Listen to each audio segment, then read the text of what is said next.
très bien, la Côte d'Ivoire a une élection présidentielle cette année, dans quelques mois. Est-ce que c'est quelque chose qui vous intéresse? Ça nous intéresse d'autant plus qu'on a beaucoup de compatriotes en Côte d'Ivoire quand même.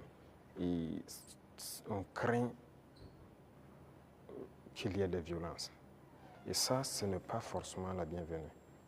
Parce que nous avons vécu malheureusement les années passées aux violences en Côte d'Ivoire avec les opérations Bahiri.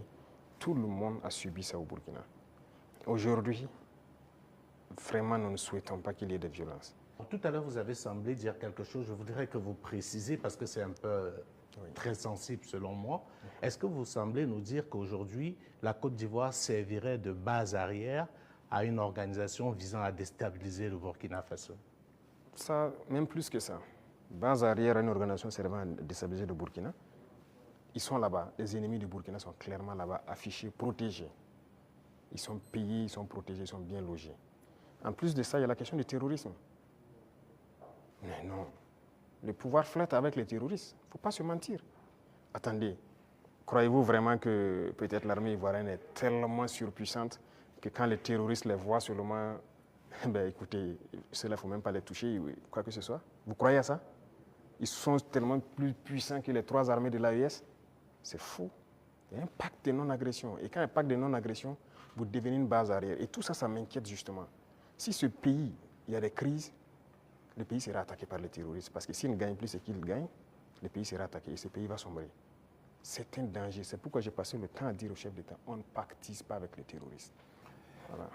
Alors, Monsieur le Président, qu'est-ce que vous répondez à ceux qui disent, bon, la géopolitique quand même avec la Côte d'Ivoire, ce pays voisin, qui abrite la plus grande diaspora burkinabé, alors que, bon, vos contempteurs vous accusent de pratiquer la diplomatie du muscle avec ce pays, au détriment justement de nos Paweto qui sont là-bas. Qu'est-ce que vous leur répondez? Écoutez, qui le dit? Nous sommes burkinabés, c'est ce que nous savons. Et nous avons décidé de faire une révolution, on va la faire. Maintenant, celui qui embarque dedans embarque. Nous ne pouvons pas être dans une révolution et vouloir faire un autre modèle de diplomatie. Je vous ai dit la diplomatie mensongère et tout ce qu'il y a. On n'est pas prêt à être dans ce sillon-là.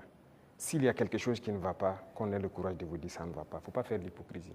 Généralement, les gens devant les micros et tout ça, non, tout va bien, si c'est ça, on est en train de... C'est faux, ça ne va pas bien. Il faut avoir le courage de le dire, il faut qu'on s'asseye, qu'on parle et qu'on se dise la vérité. Mais si les gens ne veulent pas ça, parce que juste dans leur tête, bon, il faut que ces gars-là quittent, parce qu'on ne veut pas de révolution en Afrique de l'Ouest. Ça ne va pas marcher. Donc, chacun se prépare à assumer les conséquences voilà, de la situation. Alors, pour sortir de la Côte d'Ivoire, Monsieur le Président, on reste quand même au niveau de l'AES. Vous avez certainement suivi le dernier sondage fait par nos confrères de Jeune Afrique.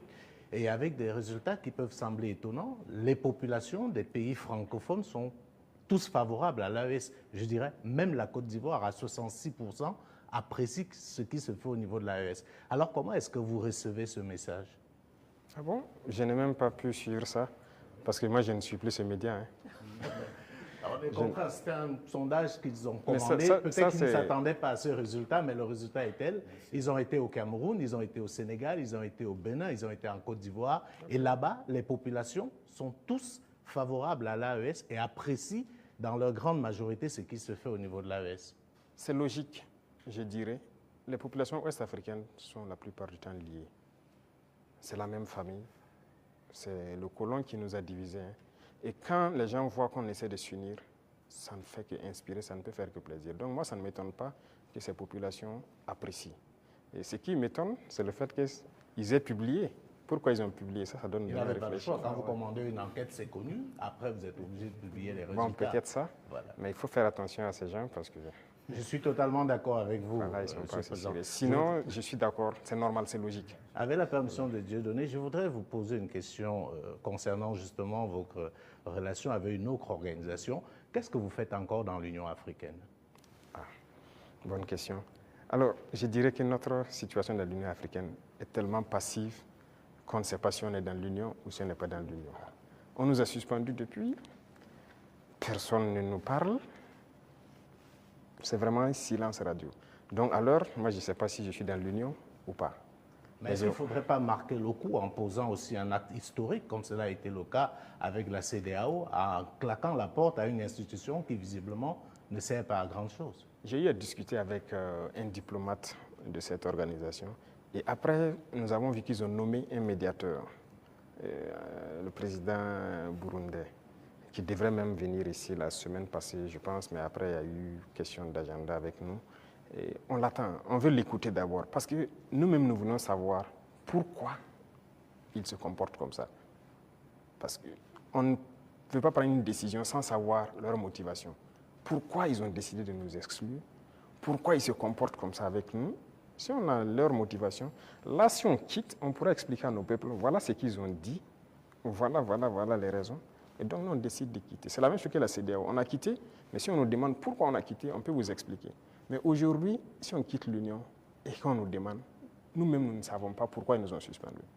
Pourquoi ils se comportent comme ça. Certes, ils ont dit qu'on est anticonstitutionnel, mais au jour d'aujourd'hui, je pense que... Monsieur le Président, vous pouvez aussi quitter parce que vous estimez que c'est une organisation qui travaille contre les intérêts de l'Afrique. Je ne pense pas que l'Union africaine peut être dans une posture révolutionnaire comme celle que vous menez. Non. Par respect pour certaines personnes, voilà pourquoi j'ai dit j'attends que le médiateur qui a été nommé, qui a déjà envoyé son émissaire, prenne contact avec nous. Nous l'attendons. C'est par respect vraiment pour ce président. Nous l'attendons qu'il vienne, qu'on discute, qu'il nous dise ce qu'il y a et nous lui dirons les conclusions de nos débats. Monsieur le Président,